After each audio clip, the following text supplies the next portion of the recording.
Hello everyone, আমার একটি নতুন রান্নার ভিডিওতে সবাইকে স্বাগত। তো আজ বানাবো চিংড়ি দিয়ে কচুর শাক। এই কচুর শাকগুলোকে তো বোধহয় শোলা কচুও বলে, আমি ঠিক জানি না। তো কচুর শাকটাকে ভালোভাবে কেটে ধুয়ে পরিষ্কার করে নিয়ে নুন হলুদ জলে ভাপাতে বসিয়ে দিলাম। এবার ওই জলটা ফুটে উঠলে একটু তেঁতুল গোলা জল দিয়ে দেবো, না যাতে কিটোয়। যাই হোক, তারপরে ভালোভাবে ভাপিয়ে নিয়ে ঝুড়িতে ঢেলে রেখে দেবো। তারপর কড়াই বসিয়ে দিলাম, সর্ষের তেল দিয়ে দিলাম। তেল গরম হয়ে গেলে একে একে চিংড়িটাকে নুন হলুদ মাখিয়ে রেখেছিলাম, একে একে চিংড়িগুলোকে দিয়ে ভালো করে লাল করে ভেজে নেব। এবার চিংড়িগুলোকে ভালোভাবে ভাজা হয়ে গেলে একটু বেশি করে পেঁয়াজ দিতে হবে। পেঁয়াজটাকে দিয়ে দিলাম আর অল্প করে কালো জিরে দিয়ে দেবো। এরপর পেঁয়াজগুলো ভাজা হয়ে গেলে অল্প অল্প আদা রসুনের বাটা দিয়ে দেবো। আদা রসুনটা ভালোভাবে ভাজা হয়ে গেলে টমেটো দিয়ে দেবো। টমেটো দিয়ে ভালোভাবে কষাবো। কষানো হয়ে গেলে নুন হলুদ গুঁড়ো লঙ্কা গুঁড়ো একটু জিরের গুঁড়ো আর অল্প কাশ্মীরি লঙ্কা দিয়ে দেবো।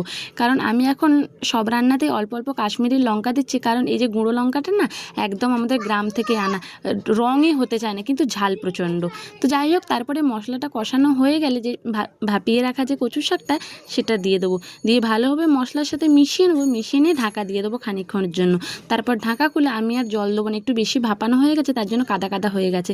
এরপর জলটা শুকিয়ে গেলে ওপর থেকে একটু গুঁড়ো গরম মশলা ছড়িয়ে দিয়ে আবার খানিকক্ষণ নাড়িয়ে চাড়িয়ে নেবো, যাতে একদম জল শুকনো হয়ে যায়। জলটা থাকলে না গলা কিটোনোর চান্স থাকতে পারে, কিন্তু কচু শাকটা ভালো, এই জন্য গলা কিটোয়নি। তো যাই হোক, তারপরে শুকনো শুকনো করে নিলেই তৈরি আমাদের চিংড়ি দিয়ে কচু শাক।